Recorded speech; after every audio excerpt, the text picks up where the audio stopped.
আপনি যত জায়গাতে ঘুরেন না কেন, গ্রাম বাংলা পরিবেশের সাথে আপনি মেলাতে পারবেন না। যখন শহর থেকে একটু গ্রামের দিকে যাবেন, দেখবেন আপনার মন এমনিতে জুড়িয়ে যাবে, মন প্রাণ এমনিতে অন্যরকম হয়ে যাবে। সবুজের সমারোহে এত নিরিবিলি পরিবেশ, চতুর্দিক খোলামেলা, আপনার দেখলে অটোমেটিকলি আপনার মন এমনিতেই ভালো হয়ে যাবে।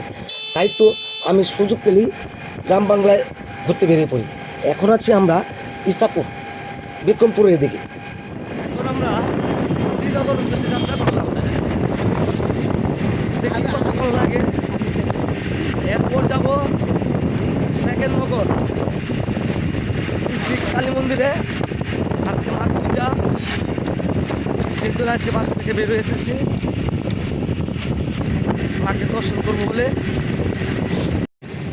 এখন আমরা প্রায় শ্রীনগরের কাছাকাছি যাচ্ছি, খুব একটা সময় লাগবে না, এই 15-20 মিনিট লাগবে।